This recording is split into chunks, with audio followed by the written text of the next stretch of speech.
Bienvenido. Esta sección del podcast de Informe Chile se llama En Pauta y acá comentamos la realidad política del país. Escúchalo y te pedimos compartirlo, comentarlo y darle like para fomentar la buena conversación. Bienvenidos. Estamos aquí en el tercer capítulo de este podcast. Tenemos una canción característica también. Y dice que los podcasts pasan como una barrera de que realmente están funcionando cuando ya pasan al tercer capítulo. Muchos mueren en el segundo, así que ya podemos decir que estamos dando un paso adelante. Además, las otras veces habíamos dejado de hablar cuando era la elección. Y ahora vamos a hablar después de la elección. Una semana... si uno está agotado de recibir tanta información, me imagino estar en el comando de Jara, estar en el comando de José Antonio Caz, o José Caz, como dice Janet Jara. Y han pasado muchas cosas después de los resultados, y para hablar de eso estamos con Cristian Jorquera, quien está en el audio, anda por ahí en alguna parte de las Europas. Bienvenido, Cristian. Hola Felipe, ¿cómo estás? Muchas gracias por la invitación de nuevo. Yo contento acá de seguir ya en este tercer capítulo, como dices tú. Feliz que esto siga avanzando, que siga tomando su curso. Muchas gracias también a la gente por ahí que nos escucha. Siempre es bueno generar estas instancias de conversación, así que feliz de aportar Sí, también en esta resaca electoral, que estamos bien. tenemos ahí unas personas que nos escuchan, sí. Que las invitamos a que compartan y que nos comenten. En Spotify se puede comentar. Y pueden compartirlo también y suscribirse en el sitio web donde estamos ahí probando dar otras perspectivas con los artículos. Y bueno, como ya sabemos, ha pasado una semana de la elección en que ahí tú tienes los números, pero con resultados que nos sorprendieron en corta.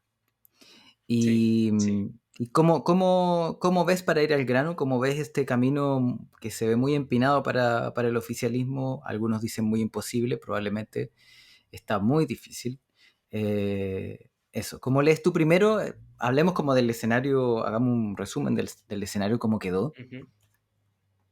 Sí, perfecto. Efectivamente, Felipe, bueno, haciendo este pequeño resumen, podemos ver que en la segunda vuelta la van a vivir efectivamente Janet Jara con José Antonio Cast, Janet Jara con un 26,85%, José Antonio Cast saca un 23,92%, es decir, apenas 2 puntos y poco más por sobre. Ahora, respecto a voto específico, igual es bueno este dato. Janet Jara saca 3.476.000 votos, mientras que José Antonio Cast 3.097.000, es decir, son casi 400.000 votos de diferencia los que saca Janet Jara, que en términos estadísticos es poco considerando el techo que en algún momento se pensó que podría llegar a tener Janet Jara, que podría ser, por ejemplo, primero la aprobación de Gabriel Boric, que suele oscilar entre el 30% en promedio, hasta incluso el apoyo que tuvo el apruebo en el plebiscito de salida, que fue un 38%, ese podría haber sido su techo. Podemos ver que los números están lejos, entonces son números que podríamos decir que son duros para el oficialismo, pero que en ningún caso son definitivos. Yo creo que la aritmética, aun cuando es difícil, no es en ningún caso tampoco imposible. Y lo interesante, y ahí podemos mostrar ya análisis un poco más exhaustivo un poco más adelante, pero que esta semana se mostraron no solamente límites para Jara, sino que también límites para Cast. Y yo creo que eso es importante, porque siempre se habla de que Jara tiene como un piso y un techo muy definido, pero muy probablemente Cast también. Y no hay que olvidar lo que ocurrió el año 2021, en donde en la segunda vuelta no solamente cometió muchos errores, sino que se dio cuenta rápidamente que existía un techo debido al rechazo alto que existía por sobre José Antonio Cast.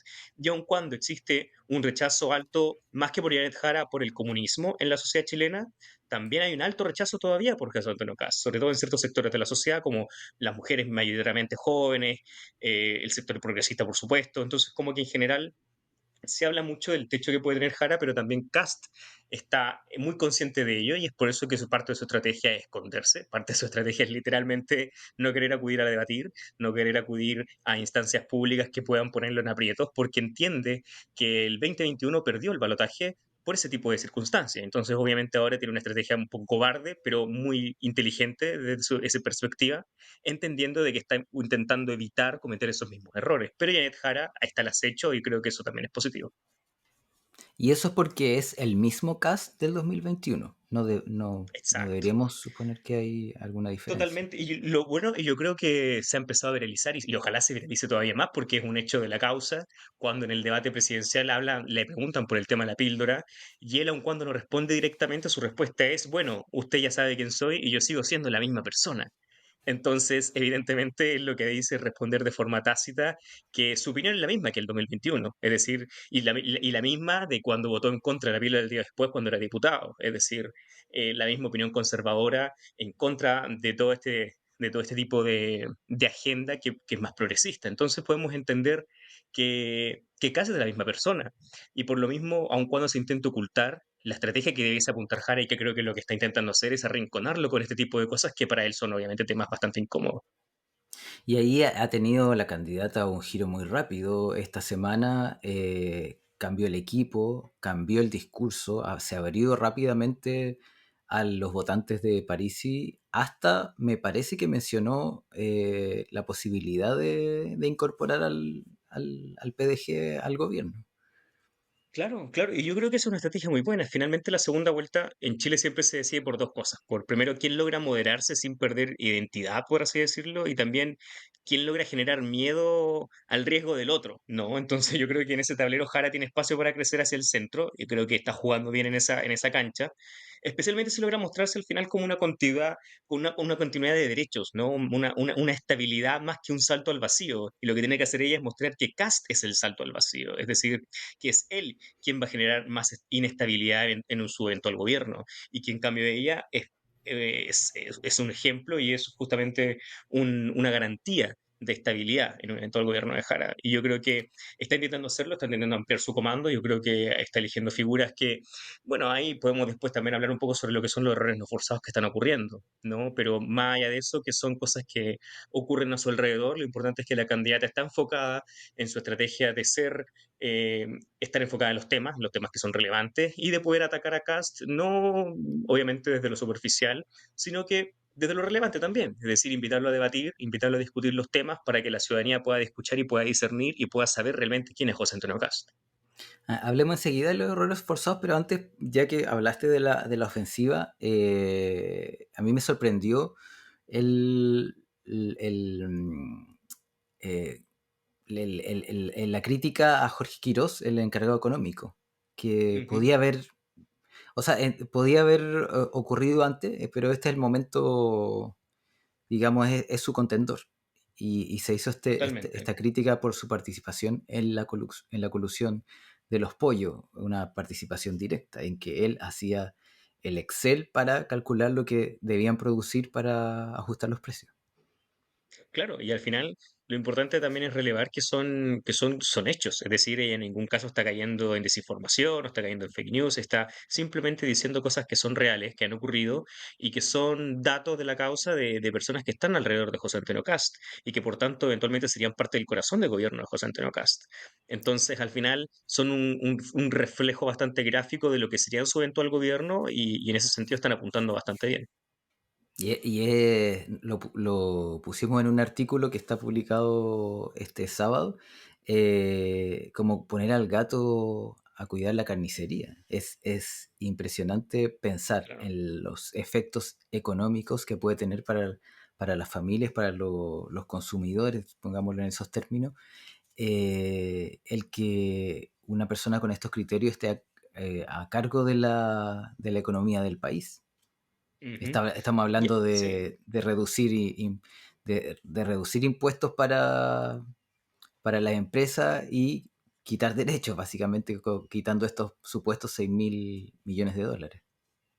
Exactamente, porque al final también eso es lo otro importante, empezar también a graficar de que todo tipo de recortes tiene que ir de una u otra forma asociado a un recorte también de programas, ¿no? Y eso naturalmente es tanta plata de la cual habla José Antonio Caz que los programas son sustanciales. O sea, estamos hablando de que la gratuidad cuesta, por ejemplo, 2.500 millones de dólares. Él está hablando de 6.000 millones de dólares para que veamos un poco la magnitud de esto, ¿no? La PGU cuesta anualmente más o menos 6.500 millones de dólares y dice que va a disminuir 6.000 millones de dólares. ¿Cómo?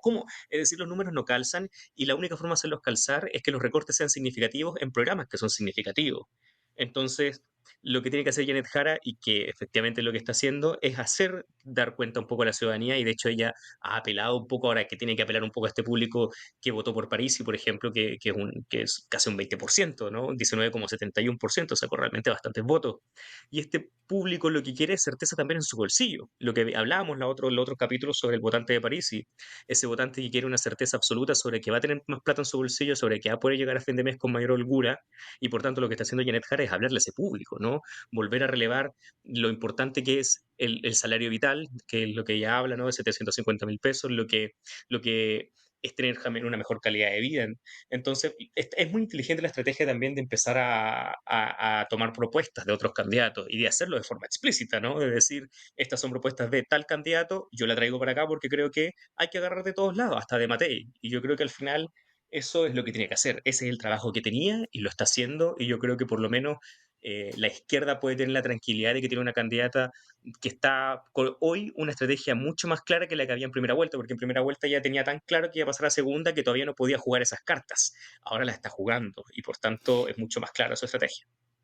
Y yo creo que más allá de que de solo captar de tomar las ideas de los otros, hay un efecto como secundario que, pr- mm, que deja una buena impresión a los votantes en el sentido de que es una persona muy inteligente y flexible, digamos. No se queda ahí como atrincherada, sino que sale a jugar, a adaptarse.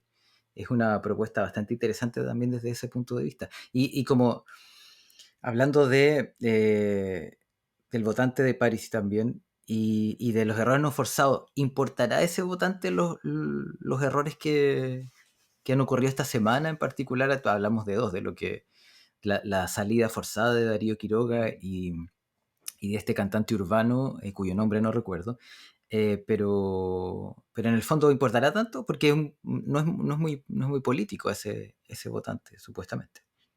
No, no, no. Más que importar respecto a que, por ejemplo, vaya a quitar votos eventualmente o que vaya a ser significativo desde ese punto de vista más electoral, yo creo que no. Pero lo que sí hace es que te quita el poder de la agenda.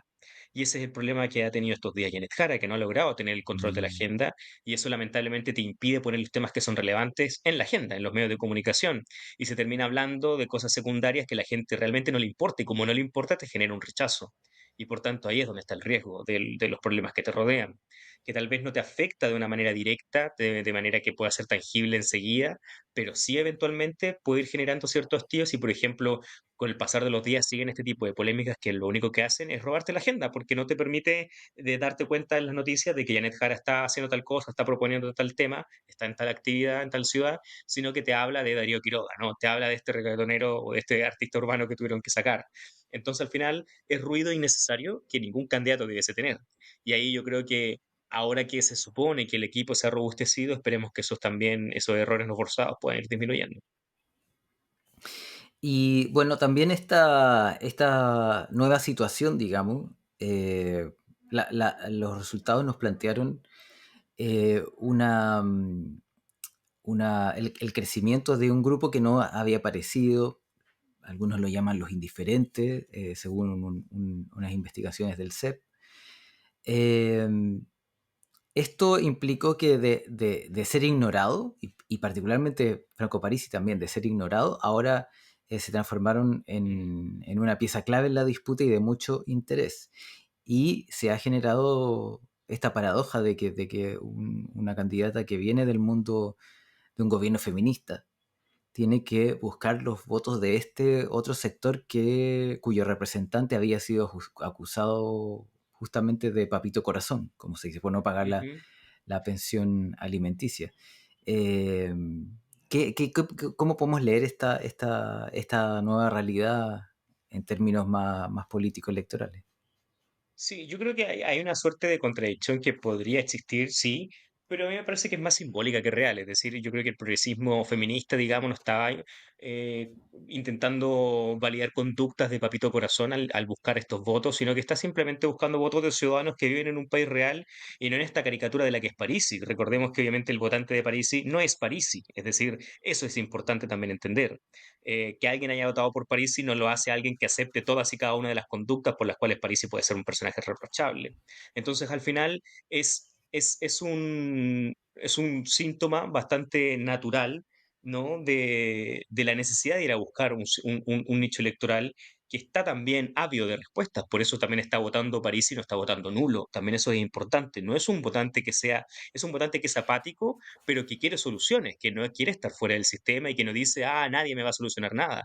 Está buscando una solución y la encontró en Franco Parisi. Entonces significa de que hay que dar una respuesta. Y es por eso que me parece que la postura positiva que ha tenido Jara en esa búsqueda de votos ha sido no solamente inteligente desde el punto de vista electoral, sino que también lógico. Es decir, son ciudadanos simplemente que merecen respuesta y yo creo que hay que sacarlo de ese estigma del votante del papito corazón, el votante que vota por este personaje un poco estrafalario, sino que en realidad es un ciudadano que simplemente le pareció que en ese momento en particular Parisi tenía respuestas que le hacían más sentido. Lo que tenía que hacer Jara entonces es apuntar a esas respuestas que tenía Franco Parisi. Y yo creo que al buscar e inspirarse en sus ideas, como el tema de eliminar el IVA a los medicamentos y ese tipo de cosas, yo creo que está apuntando correctamente a lo que le hacía sentido al votante de Franco Parisi. Sí, me parece muy interesante desde el punto de vista quizás más sociológico, también como vamos a hablar del péndulo, tú lo has mencionado en otras ocasiones. Ujú, Hubo un momento en que el feminismo, y desde el 2019 fue muy, muy fuerte, y claramente tuvo efecto, y ahora esto muchos lo identifican como una respuesta, digamos, a esa irrupción lo escuché el otro día, no me acuerdo a quién se lo escuché, parece que a Copano, que decía que él consideraba que, para ponerlo en otros términos, ujú, que él consideraba que lo del 2019 había sido muy abajista también, como que había mucho bajismo en ese momento. Entonces yo creo que habría que, si uno mira como esos momentos de forma crítica, claramente se tensaron muchas cosas hacia un lado, ujú, deliberadamente con intenciones muy válidas, ciertamente, pero claro. no por muy válido no iba a tener un efecto, porque también se habla de que hoy día hay como hombres olvidados, y se habla de que también lo escuché por ahí, que a Jara le faltaba, como a la campaña de Jara le faltaba testosterona, por ejemplo, como que o le Claro. faltaba propuestas para los hombres.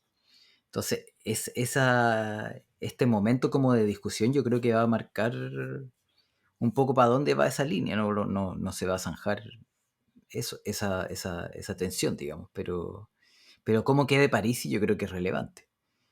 Sí, sí, y yo creo que también es un fiel reflejo de lo que tú señalas, es decir, al final el que sea un 20% no es menor, pero aun cuando fuera un 10%, es decir, yo creo que habla de que hay un porcentaje importante de la población que existe, es decir, sean hombres, sean mineros, sea como el bolsón del cual estemos hablando, existe, es decir, y son personas que de una u otra forma no es que no estuvieran buscando una representación política, la estaban buscando y la encontraron en París. Y el punto es que no la estaban teniendo por ningún lado porque por el contrario se le estaba intentando excluir del sistema político. Y se le estaba intentando, ojo, excluir por razones que en realidad no tenían mucho sentido. Es decir, por una posición física, por una posición ideológica incluso, pero que ni siquiera estamos hablando de una posición extrema. Es decir, sencillamente son personas que tienen una preocupación diferente y también una mirada distinta de la política, es decir, una mirada en donde no necesariamente hay una profunda ideología de por medio, pero sí una forma de ver el Estado en donde también hay un respeto por ese Estado, es decir, porque busca soluciones en el Estado y en la institucionalidad. Entonces yo creo que también por eso es importante no pasar a llevar, entre comillas, discursivamente desde el punto de vista de la izquierda lo que es ese votante de París, porque en realidad, y es por eso que el error de Quiroga es complejo y es grave, y qué bueno que se haya ido finalmente, porque al final y termina de una u otra forma dándole la razón a la derecha, ¿no? De que el izquierdista siempre mira en menos de una u otra forma a aquellos que no son woke y progresistas como ellos, cuando efectivamente no se tiene que tratar de eso, se tiene que tratar de intentar convocar a un amplio sector de la sociedad y decirles que acá están las soluciones concretas y reales, porque se ha demostrado por parte de Janet Harris, se ha demostrado por parte de la izquierda, que quienes se preocupan por la ciudadanía y quienes se preocupan por las preocupaciones sociales son ellos. Entonces, es ese la vía por la cual se tiene que generar el discurso. Yo creo que al menos Jara está apuntando por ahí y eso es bastante, bastante inteligente y es lo que tiene que hacer también. Y voy a hacer un paralelo que me viene ahora a la mente y que no hay que olvidar que en algún punto, y también reconocer lo que un término un concepto que tú vienes diciendo en los capítulos, eh, que no hay que recordar, o sea, no hay que olvidar que el minero era parte de afiches de la Unidad Popular. Y estaba ahí como gran ejemplo de trabajador. Hay un afiche muy Sí, recordado que no recuerdo, en que estaba ahí en primera plana. es cierto. Y ahora está como votante eh, paradigmático de París. Y, Ujú, eh, y también el paralelo es con el concepto que tú has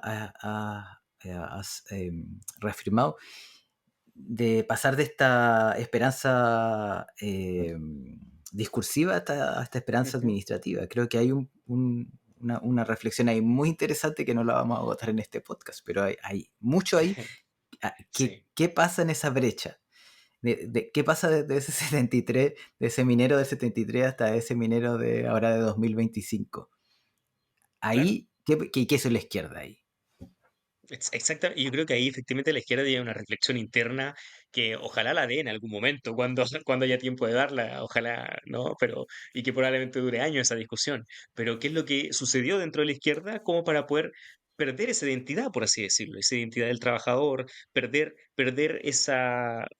esa identificación por parte del mismo trabajador hacia ellos? Es decir, ¿por qué ahora el trabajador no vota por la candidata que es literalmente comunista? Es decir, que antes era el epítome de la representación social del trabajo, ¿no?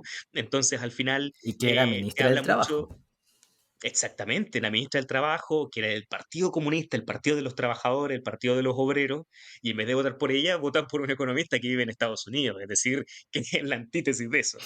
Entonces, al final, ahí hay una discusión muy, muy profunda que sin duda, ojalá en algún punto la pueda dar la izquierda, porque cuando empiecen a darse ese tipo de respuestas, ese tipo de conversiones profundas, es cuando muy probablemente empiece ese proceso de recuperación de ese sector de la sociedad que de manera un poco más natural debiese votar por la izquierda, pero que hoy está buscando otras alternativas y eso sin duda es un problema que proviene de la misma izquierda. Sí, sí, sí, sí. Y hablando de otros casos, ¿qué otros nuevos ejes podríamos encontrar? O más bien me vuelvo un poquito atrás a lo que dijiste, quizás no debería votar necesariamente por la izquierda, pero sí porque se está identificando con otros ejes. No sé si Ujú, me explico en el fondo. Porque se ha hablado, a ver, para aclararme, Parisi en algún momento dijo, no voy a votar por ese cuico, refiriéndose a Kast. Él todo claro. el tiempo marca esa oposición en el lugar en el que está o de quienes representa y la oposición. Y son ejes o clivajes, como se dice, completamente distintos. O está centro-periferia o regiones, Ujú. capital. Eh, ¿qué, qué has visto de estos nuevos ejes que han aparecido como relevantes, más allá de la izquierda y derecha?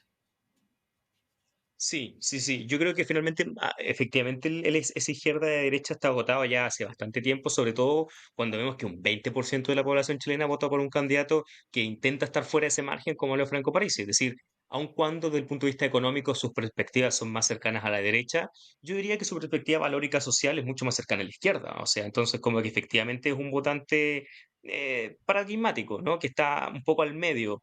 Eh, entonces, más allá de ese eje, lo que busca es lo concreto.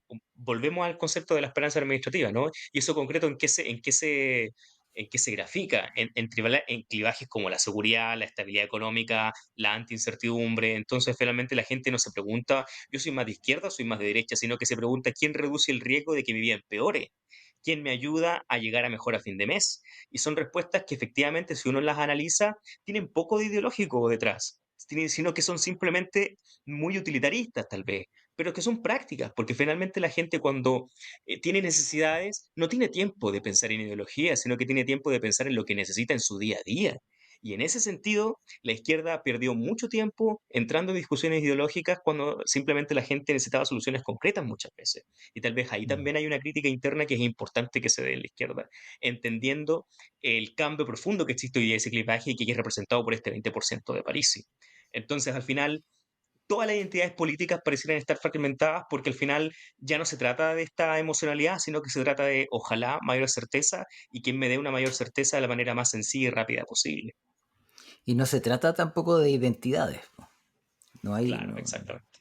sí, da lo mismo. Y probablemente por eso también en la Araucanía hay un voto muy fuerte de derecha y no, Claro.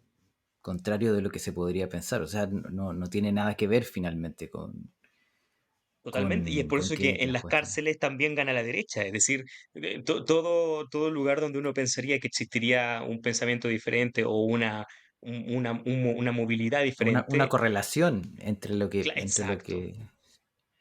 sí, Mm, sí, sí. sí, eso no deja de ser sorprendente para los que podemos estar como anclados como en las otras formas de pensamiento. Ujú, Finalmente es eso, ¿no? sí, Como la. Y bueno, para ya ir terminando, este repaso de esta semana que ha estado llena de noticias y de cambios, y decir también que son 4 semanas, o sea, ya vienen 3 semanas que seguramente se van a volver más intensas y con más hechos llamativos. Vamos a ver si José Antonio Caz va a ir a más de los 2 debates que ya se comprometió. Y yo creo que ya está claro que no va a ir, pero qué va a pasar con los, con los, con los programas de debates en que sí estaba dispuesta a ir Janet Jara. ¿Se van a hacer igual o no? Porque yo creo que igual va a determinar. Hay una situación ahí con la posición de los medios de comunicación que la misma candidata aludió esta semana, diciendo que ojalá le cubran sí. la gira, que ahí está,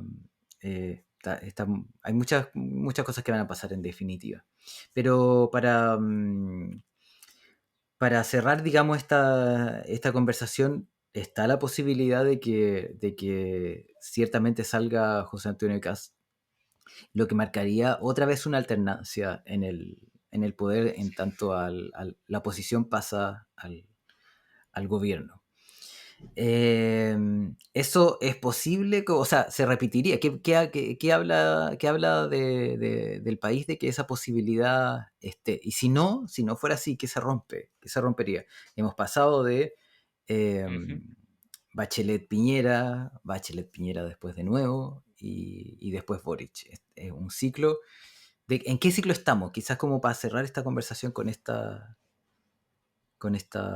con este sí, punto. sí. Yo creo que seguimos dentro del péndulo marcadísimo que existe, y es por eso que, por ejemplo, a mí me gustaría, dentro en esta reflexión final, digamos, en que en el caso de que ganara José Antonio Cast, yo quiero desdramatizar la situación. Es decir, a mí me parece de que si es que eso llegase a ocurrir, no habla de que existe una ola conservadora dentro del país. Yo creo que para nada. Sencillamente, este momento en particular específico requiere ciertas respuestas que está respondiendo José Antonio Cast de mejor manera, debido a los clivajes que ya mencionábamos, la seguridad, la inmigración, la sensación de seguridad incluso, no más que la seguridad como tal. Entonces vemos también de que eh, este péndulo lo que hace finalmente es verse reflejado en José Antonio Kast, que era el mejor opositor, por así decirlo, a Gabriel Boric, ¿no? Entonces, Mm. naturalmente, al representar mejor esa oposición es quien tiene esta pole position para ganar, pero no porque existe el estado de la conservadora. Entonces, por eso que muy probablemente si es que gana la siguiente elección, no vaya a ganar un sucesor de él, sino que muy probablemente vuelva a ganar la izquierda o algún anti-establishment como Franco Parisi. Entonces, hay que darnos cuenta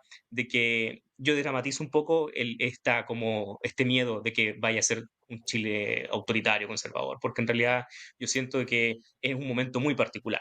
Ahora, entrando un poco en eso para este cierre, yo siento que los electorados al final, después de un ciclo de gobierno, en general suelen moverse hacia el extremo opuesto de ese espectro, digamos, porque buscan corregir, no sé, excesos, desgaste, crisis, expectativas que no fueron cumplidas. Entonces, al final, en este caso en particular con el gobierno de Boric, se siente como un ciclo de izquierda que ha sido un poco prolongado, porque se siente como si viniera desde el 2019, digamos, ¿no? A la fecha. Entonces se siente como que viene muy largo este ciclo de la izquierda. Entonces, naturalmente, el péndulo se va hacia la derecha.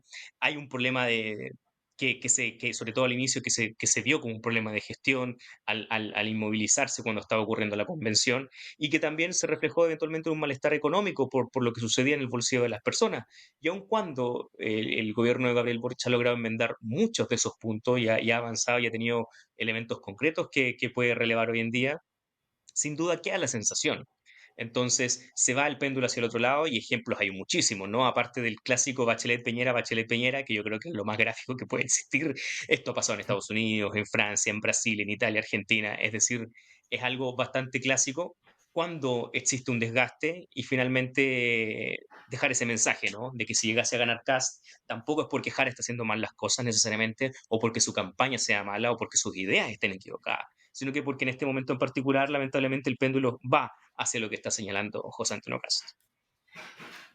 Y es como si la oposición fuera la moda, porque también hablamos de, de esta oposición feminismo y, y la posición de los hombres.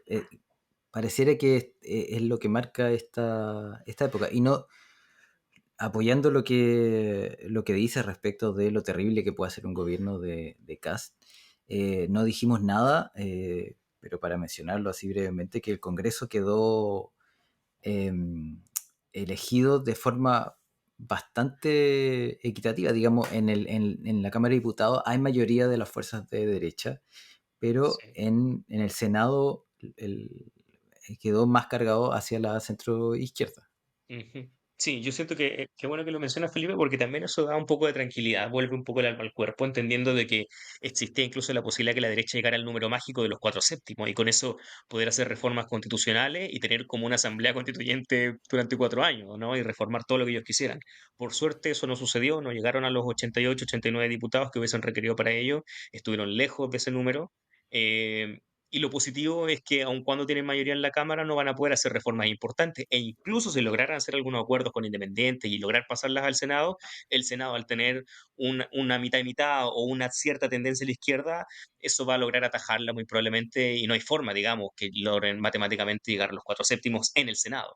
Entonces, es igual un poco curioso, un poco paradójico que el Senado hoy en día nos esté salvando de caer en un gobierno Es autoritario, verdad, no había entendiendo pensado en que eso. queríamos eliminar al Senado, pero en realidad también nos hace, ojo, también reflexionar un poco cosas que también no habíamos pensado. O sea, que siempre estaban los argumentos ahí. Es decir, uno de los argumentos para defender el Senado es precisamente que es una institución que otorga estabilidad. Y este yo creo que es un muy buen ejemplo de que efectivamente es así, porque Sí que lo es. es una instancia, una cámara donde realmente existe una equitatividad y también una madurez política que es mucho mayor que en la Cámara, sin ninguna duda. Un Senado, y así la vapuleada Jimena Rincón, que fue símbolo de de las Sí, críticas al Senado, entre sí, otros, pero ella... efectivamente. Y solo recordar también que cuando se eligió Piñera también, la primera vez, también hubo una mirada muy apocalíptica desde la izquierda. O sea, estamos Sí, como curados de es espanto cierto. ya de todo lo que ha pasado. No sé si quieres agregar algo más. Sí, no, yo creo que hay que estar atento a lo que suceda en los próximos días. O sea, yo creo que ojalá frenar un poco esta seguidilla de errores no forzados sería importante por parte de la campaña de Jara. Estar atento a lo que hace José Antonio Caz respecto a las distintas invitaciones que tienen los programas, los debates. Yo creo que es importante que Jara siga dejándolo en evidencia que es un cobarde. O sea, yo siento que quiero dejar ese mensaje. José Antonio Caz es un cobarde porque finalmente no ir a debatir, no atreverse a exponer tus ideas realmente expone que algo está escondiendo, ¿no? Entonces, al final, yo creo que eso dice mucho de ti, ¿no? Sí, muchas gracias, Cristian. Vamos cerrando. Tenía algo, se me quedó algo en la punta de la lengua y se me olvidó. Pero nada, muchas gracias por de nuevo estar acá. Ah, ya me acordé. ¿Sí? Creo que dentro de todo, creo que es importante que en el fondo también está como estas oposiciones que hemos tenido, estas alternancias, esto no está permitiendo otro nivel de deliberación política, quizás. Nos obliga, digamos, a mirar cosas que no veíamos. Y eso, digamos, viéndolo de la forma más altruista y optimista posible, está bueno para este progreso aspirado del país, po, de la sociedad chilena. También es cierto. Sí, y me gusta como reflexión final, y ahí solamente para dejarlo ahí en el tintero como punto final, vi ayer, o durante la mañana, si no me equivoco, se reunió Donald Trump con Zoran Mandami, que es el nuevo alcalde de Nueva York, Mm. que es un socialdemócrata, un socialista bastante abierto, que lo cual está acá es algo un poco amarillo, pero allá es algo muy de izquierda en Estados Unidos. Entonces, y se juntó y la verdad es que tuvieron una reunión sumamente amena. Es muy curioso porque les fue muy bien. Es Zoran Manning, que tiene una opinión totalmente diametralmente opuesta a la de Donald Trump y viceversa, se llevaron muy bien. Donald Trump incluso dijo que no tendría ningún problema en vivir en Nueva York bajo su administración, tenía mucha confianza en él. Y yo creo que me parece interesante. Uno puede tener muchas críticas sobre Trump, pero yo creo que lo que tú decías, ¿no? Ojalá tener un poco de esperanza de que podamos construir un sistema político que sea mucho más dialogante y mucho más efectista finalmente para las personas. Que esa es la idea también. Sí, nos vamos con esa reflexión y por eso estamos acá. Así que muchas gracias. Ahora sí nos vamos y esperamos juntarnos la próxima semana porque no debemos soltar ese diálogo necesario. Totalmente, ahí nos estamos viendo. Muchas gracias. Chao, chao. Escuchaste Informe Chile, un original del Ideálogo.